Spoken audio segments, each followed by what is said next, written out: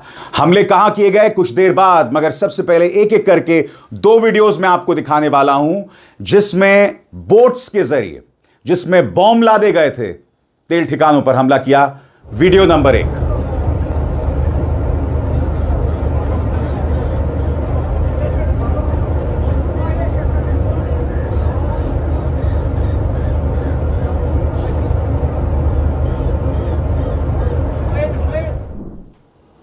अब देखिए video number 2।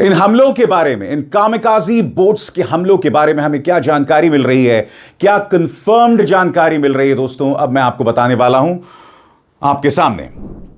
Reports के अनुसार ईरान ने इस युद्ध में पहली बार सुसाइड स्पीड बोट यानी कामिकाज़ी बोट्स का इस्तेमाल किया है। इन नावों ने दक्षिण इराक के बसरा के पास 2 तेल टैंकरों से टकराकर हमला किया। बताया जा रहा है कि एक टैंकर अमेरिकी कंपनी का था। धमाके के बाद दोनों जहाज में आग लग गई और कम से कम 1 क्रू मेंबर की मौत हो गई। ईरान इस युद्ध में अब तक कई तरह के हथियार इस्तेमाल कर चुका है, जिसमें ड्रोन है, मिसाइल है, समुद्री माइंस है यानी बारूदी सुरंगें, और अंडर वाटर ड्रोन है, और अब कामिकाज़ी स्पीड बोट्स। यानी ईरान अपने एसिमेट्रिक वॉरफेयर के पूरे हथियारों के जखीरे को धीरे धीरे इस्तेमाल कर रहा है। छोटे, सस्ते लेकिन खतरनाक हथियार जो बड़े जहाजों और महंगे सिस्टम को निशाना बना सकते हैं। ईरान कोशिश कर रहा है कि हर तरह के एसिमेट्रिक हथियारों से समुद्री और तेल सप्लाई को बाधित किया जाए ताकि अमेरिका और उसके सहयोगियों पर आर्थिक और सैन्य दबाव बनाया जाए। स्वतंत्र और आजाद पत्रकारिता का समर्थन कीजिए, सच में मेरा साथी बनिए। बहुत आसान है दोस्तों, इस ज्वाइन बटन को दबाइए और आपके सामने आएंगे ये 3 विकल्प, इनमें से एक चुनिए और सच के इस सफर में मेरा साथी बनिए। और जैसे मैंने कुछ देर पहले कहा, ईरान के ये हमले अपने निशाने पर क्यों लग रहे हैं? सीधा सा जवाब आपके स्क्रीन पर। CNN की खबर जो कहती है Russia is giving Iran specific advice on drone tactics, western intelligence sources से। सरल शब्दों में सैटेलाइट इमेजरी के जरिए रशिया जो है वो ईरान की मदद कर रहा है। और इस बारे में CNN क्या कहता है आपके स्क्रीन पर। रिपोर्ट के मुताबिक रूस ईरान को ड्रोन हमलों की खास रणनीति बता रहा है जो उसने यूक्रेन युद्ध से सीखी है, ताकि मध्य पूर्व में अमेरिका और खाड़ी देश के ठिकानों को निशाना बनाया जा सके। एक पश्चिमी खुफिया अधिकारी के अनुसार रूस ईरान को उन्नत ड्रोन टैक्टिक्स सिखा रहा है। ये रणनीतियां यूक्रेन युद्ध में इस्तेमाल किए गए अनुभव पर आधारित है, खासतौर पर शाहिद ड्रोन जिन्हें ईरान ने डिजाइन किया था लेकिन रूस ने यूक्रेन में बड़े पैमाने पर बनाया और इस्तेमाल किया। खाड़ी देशों के एयर डिफेंस को भेदने में उम्मीद से ज्यादा सफल रहे हैं। पहली खबरें थी कि रूस ईरान को सिर्फ सामान्य इंटेलिजेंस और टारगेटिंग जानकारी दे रहा था, लेकिन अब जो रिपोर्ट आई है उसके मुताबिक रशिया सीधे ड्रोन हमलों की खास टैक्टिकल सलाह भी दे रहा है, जो समर्थन का एक नया और ज्यादा बड़ा स्तर बताया जा रहा है। तो देखा आपने, सिर्फ सैटेलाइट इमेजरी के जरिए रशिया जो है वो ईरान की मदद नहीं कर रहा है। मैंने अभी अभी आपको बताया कि ड्रोन्स का कैसे इस्तेमाल हो, इसमें भी मदद की जा रही है। और यही वजह है कि ईरान का निशाना बिल्कुल मिलिट्री बेसिस पर पड़ रहा है। और जैसे कि आप अल जजीरा की इस खबर को देखेंगे आपकी स्क्रीन पर, breaking, Iranian army says it targeted Israel's military intelligence agency and naval base. सरल शब्दों में कहा जाए, जो सैनिक इंटेलिजेंस बेस है इजराइल का, और खासतौर से जो नेवल बेस है या नौसेना ठिकाना है, उस पर ईरानियन आर्मी ने हमला किया है और वो निशाने पर रहा है। मगर खबर क्या है दोस्तों, चूंकि इजराइल ने एक किस्म की सेंसरशिप डाली हुई है, और अगर आप कोई भी वीडियो पोस्ट करेंगे, यानी कि इजराइल के अंदर कोई भी वीडियो ये डालेगा, तो उसे जेल में डाल दिया जाएगा, उसके खिलाफ सख्त कार्रवाई होगी, देशद्रोह का मुकदमा भी चलेगा। इसलिए इस्राइल के अंदर से खबरें नहीं आ रही हैं। CNN और बड़ी बड़ी न्यूज़ एजेंसीज और समाचार चैनल्स जो इस वक्त इस्राइल के अंदर हैं, वो भी असली हकीकत, असली नुकसान आप तक नहीं ला पा रहे हैं। और इसमें इस्राइल पूरी तरह से कामयाब रहा है। दुनिया के सामने उससे जितना नुकसान हुआ है, वो खबरें खुलकर सामने नहीं आ रही हैं। मगर सबसे बड़ी बात, और यह दावा ईरानियन जनरल फदवी कर रहे हैं। जनरल फदवी का कहना है कि अब अमेरिका ने जो ईरान की घेरेबंदी की थी, वो अब वापस भाग रहा है। और याद कीजिएगा दोस्तों, मैंने आपको खबर पहले बताई थी, ईरानियन जो सामरिक रणनीति है, यानी जो सैन्य रणनीति है, उसमें ईरान ने क्या कहा था कि ये जो तमाम शिप्स हैं, इन्हें दूर दराज के इलाकों से बुलाया गया है, इनमें मरम्मत की जरूरत है, इनमें से बड़ी तादाद में कुछ शिप्स को वापस भी भेजा जाना होगा, क्योंकि अगर वापस नहीं भेजा गया तो उन्हें नुकसान होगा। अब गौर फरमाएं जनरल फदवी क्या कह रहे हैं। हालांकि इनमें से कई चीजों की पुष्टि नहीं की गई है, और मैं आपके सामने हकीकत भी पेश करूंगा। जनरल फदवी ने क्या कहा है, एक एक करके गौर फरमाएं। ईरानियन सैन्य कमांडर जनरल फदवी का बयान, ईरान से 700 किलोमीटर के दायरे में अब एक भी अमेरिकी जहाज नहीं है। अमेरिकी नौसेना भाग गई है, क्योंकि उसे पता है हमारे पास उनके एयरक्राफ्ट कैरियर को डुबाने की खास रणनीति है। सबसे बड़ी बात, समाचार एजेंसी एक्सियोस को दिए गए इंटरव्यू में डोनाल्ड ट्रंप ने कहा है कि यह युद्ध जल्द खत्म होने वाला है। ट्रंप के बयानों में लगातार विरोधाभास आ रहा है। आप देख रहे हैं कि ईरान अब भी हमला कर रहा है, तो ऐसे में ट्रंप ये क्यों कह रहे हैं कि युद्ध जल्द खत्म होने वाला है। मगर सबसे बड़ी बात, जनरल फदवी जो दावे कर रहे हैं, क्या ये हकीकत से जुड़ा हुआ है? इनमें कई दावे हकीकत से दूर हैं, जो अब मैं आपके सामने पेश करने वाला हूं। असल स्थिति क्या है, इस पर गौर फरमाया जाए। असल में रिपोर्टिंग बताती है कि अमेरिका ने क्षेत्र से पीछे हटने के बजाय अपनी नौसैनिक ताकत बढ़ाई है। मसलन number 1, USS Abraham Lincoln CVN-72 अरब सागर में तैनात है, ईरान के खिलाफ ऑपरेशन के लिए इस्तेमाल हो रहा है। Number 2, USS Jerold R Ford CVN-78 लाल सागर रेड सी में अब भी मौजूद है, क्षेत्रीय ऑपरेशन को सपोर्ट कर रहा है। Number 3, USS George H.W. Bush CVN-77 तैनाती की तैयारी में है और पूर्वी भूमध्य सागर यानी ईस्टर्न मेडिटेरेनियन की ओर भेजा जा रहा है। बड़ा प्रश्न दोस्तों, क्या कोई करियर वापस भाग रहा है? गौर फरमाएं। उपलब्ध रिपोर्ट्स के अनुसार कोई भी अमेरिकी करियर क्षेत्र से वापस नहीं गया है, उल्टा अमेरिका और ज्यादा करियर इस क्षेत्र में भेज रहा है। 700 किलोमीटर वाला दावा, अरब सागर में मौजूद करियर स्ट्राइक ग्रुप ईरान की दक्षिणी तटरेखा से लगभग या उससे कम दूरी पर ऑपरेट कर रहा है, इसलिए 700 किलोमीटर के अंदर कोई जहाज नहीं है वाला दावा तथ्यात्मक रूप से गलत या वॉर प्रोपेगेंडा बताया जा रहा है। मगर हकीकत यह दोस्तों, अमेरिका पर दबाव जरूर है और इस वक्त बेशक जहाज नहीं लौटे हैं, मगर आने वाले दिनों में लौटना पड़ेगा। जैसे मैंने बताया, उन जहाजों की हालत सही नहीं है, ऊपर से इरानियन मिसाइल्स लगातार इन जहाजों पर हमला करने की कोशिश कर रहे हैं।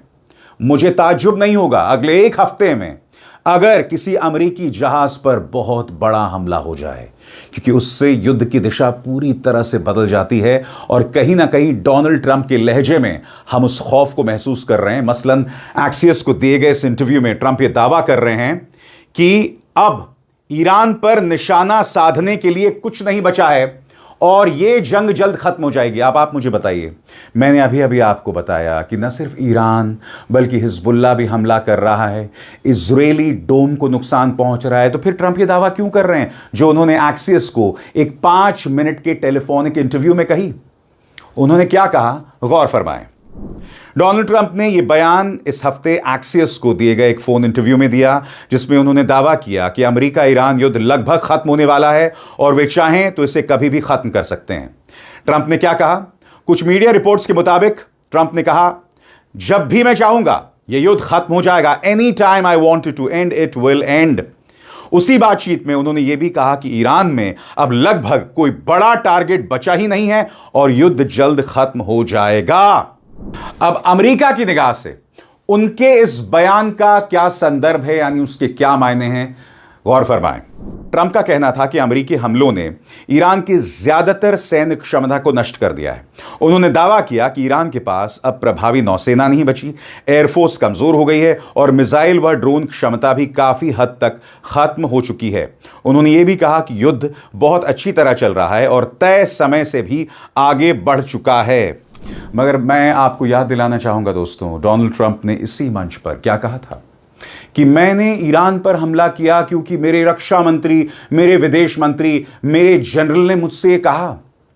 यानी कि अब जो नाकामी कई मोर्चों पर अमेरिका को मिल रही है, उसका ठीकरा वो अपने रक्षा मंत्री, अपने जनरल पर फोड़ रहे हैं। यह व्यक्ति अमेरिका का राष्ट्रपति है। सबसे पहले डोनाल्ड ट्रंप ने क्या कहा था कि ईरान ने टॉमाहॉक मिसाइल के जरिए अपने ही स्कूल पर हमला किया, और आप जानते हैं दोस्तों, टॉमाहॉक मिसाइल ईरान के पास नहीं है। और अब डोनाल्ड ट्रंप क्या कह रहे हैं कि मुझे नहीं मालूम कि हमला किसने किया। अभी कुछ दिनों पहले क्या कह रहे थे, ईरान ने हमला कराया। अब जो उनका ताजा बयान आया है, इसमें वो कह रहे हैं कि मुझे नहीं पता यह हमला किसने कराया। सुनिए डोनाल्ड ट्रंप क्या कह रहे थे। Report shows a new report says that the military investigation has found that the United States struck the school in Iran. As Commander-in-Chief, do you take responsibility for that? That is what? As Commander-in-Chief, do you For what? for the strike on the school in Iran? A new report says the military investigation has found it was the United States that struck the school.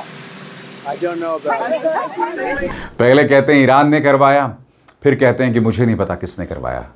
यह व्यक्ति लगातार झूठ बोल रहा है। याद कीजिएगा दोस्तों, भारतीय महासागर यानी इंडियन ओशन में एक ईरानी नौसेना जहाज जो निहत्था था, उसे अमेरिका अपने टॉर्पीडो के जरिए गिरा देता है। और आपको याद होगा डोनाल्ड ट्रंप ने क्या बयान दिया था कि मैंने अपने जनरल से पूछा कि हम इस नाव पर कब्जा भी तो कर सकते थे। तो आप जानते हैं डोनाल्ड ट्रंप ने क्या कहा कि उसे डुबोने में ज्यादा मजा आ रहा था। 100 लोग मारे गए हैं दोस्तों, जो निहत्थे थे, जिनके पास हथियार नहीं थे, जो भारत के मेहमान थे। फिर भी यह शख्स ऐसे बोल रहा है। यह व्यक्ति लगातार झूठ बोल रहा है, लगातार अपने बयान पलट रहा है। और मुझे अमेरिका और इस्राएल से यह भी एक बहुत बड़ी आपत्ति है। जब आप झूठ का सहारा लें तो जाहिर सी बात है कुछ गड़बड़ है, और वो गड़बड़ हमें साफ तौर पर दिखाई दे रही है।